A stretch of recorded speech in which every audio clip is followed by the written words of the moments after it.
Hi, welcome to my nursing channel. Today we are going to see 15 marks questions. Today we are going to see anemia in pregnancy question which is asked for 15 marks in 2024 midwifery and gynecology paper. Then we will continue seeing the anemia in pregnancy. Then what is the definition of anemia in pregnancy? According to WHO, anemia in pregnancy is present when the hemoglobin concentration in the peripheral blood is 11 gram per 100 ml or less. If the hemoglobin concentration in the peripheral blood is 11 gram or less than the 11 gram, then it will be considered as the anemia in the pregnant woman. Then we will see the causes of anemia in pregnancy. What are the different types of causes that occurs in the pregnant woman? The first is before pregnancy. Before pregnancy, which causes occur that we are going to see. The first is faulty dietic habit. Means there is no deficiency of iron in diet, but the diet is rich in carbohydrates. For a second, faulty absorption mechanism. Due to intestinal infestation, it reduces iron absorption, and because of hypochondroplasia. Third is iron loss due to blood loss during menstruation and sweat, chronic malaria, bleeding piles, dysentery, and iron deficiency anemia can be the iron loss problems.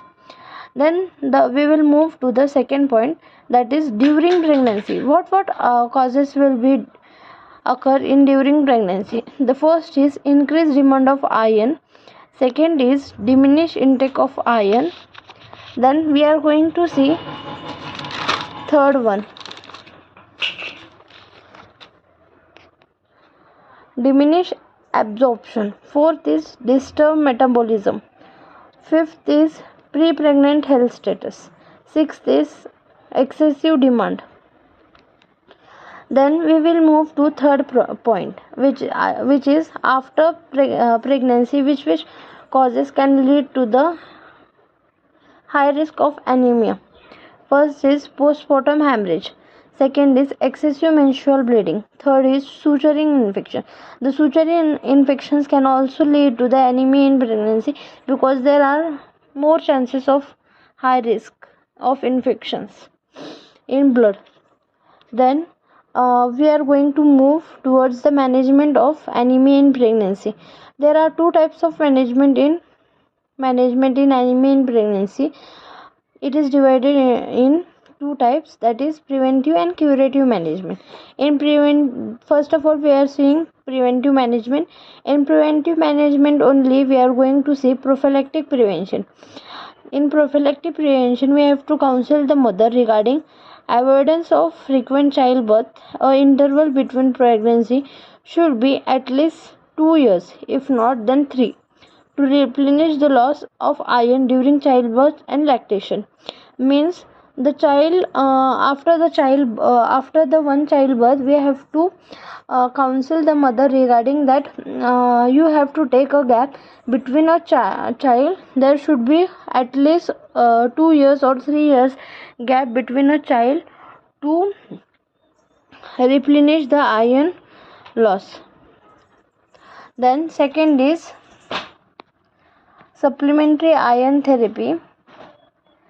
Third is dietary prescription. Fourth is adequate treatment. Inadequate treatment, eradication of hookworm infestation, dysentery, malaria, bleeding piles, and UTI infections. Second management, we are going to see curative management. In curative management only, there is a hospital management. In hospital management, what we do is the patient with 7 gram per 100 ml or less hemoglobin level should be hospitalized.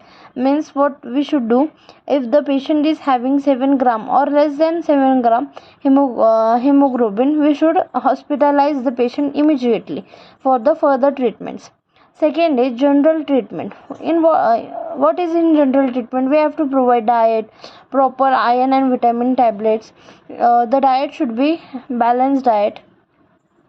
Third is specific therapy. Choice of therapy depends on severity of anemia, duration of pregnancy. What is fourth?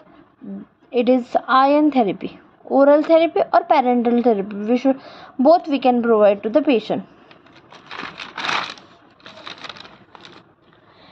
Then in detail we will see that in oral therapy we can provide Fersolate tablet 325 mg. Then second, ferrous fumarate and ferrous sulfurate 200 mg or ferrous gluconate 300 mg. We can provide with a glass of lemon juice to the patient.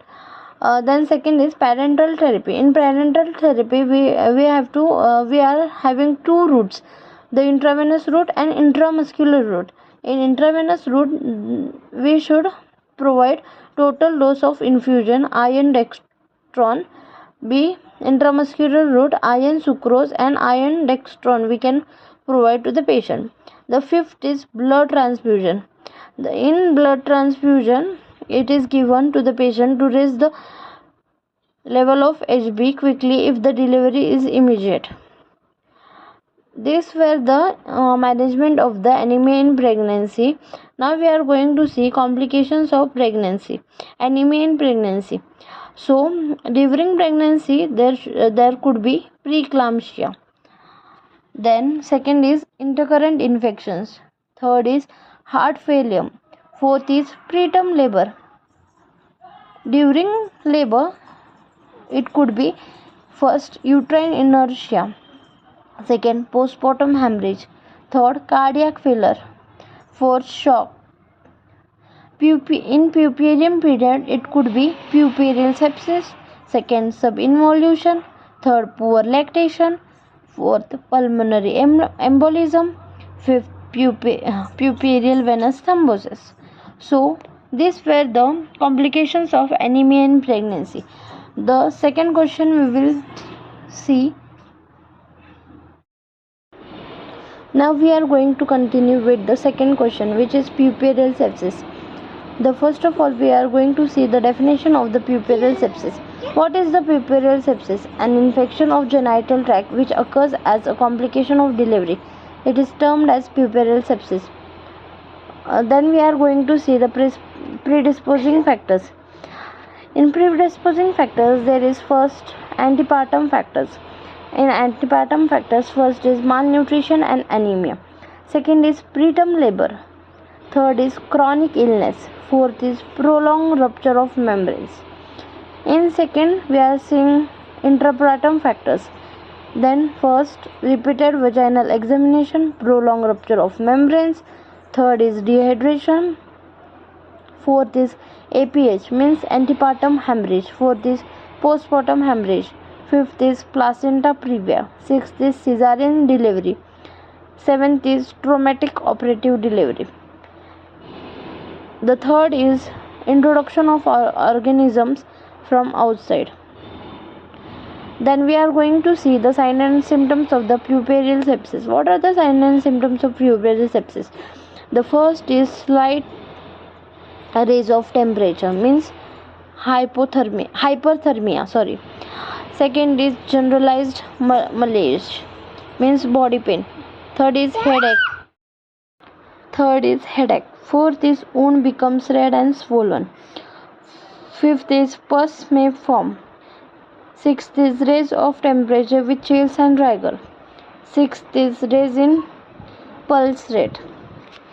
Seventh is uterus is tender, wound infections, and the last is lochial discharge. Then next we are going to see which organisms are responsible for the puerperal sepsis. First is vaginal flora,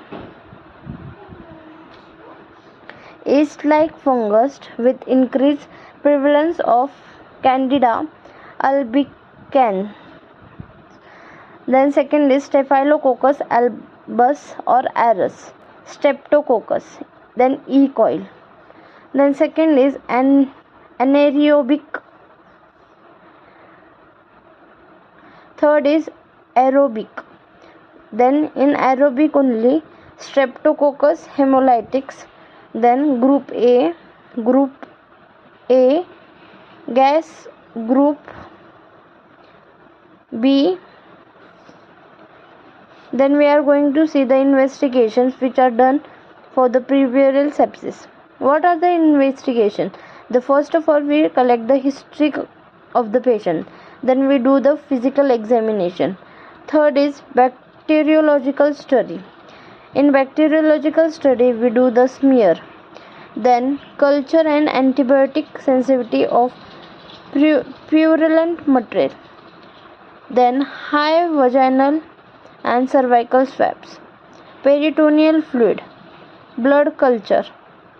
Then first we did history collection, then second physical examination, third we did bacteriological study, then fourth we are going to do urine test.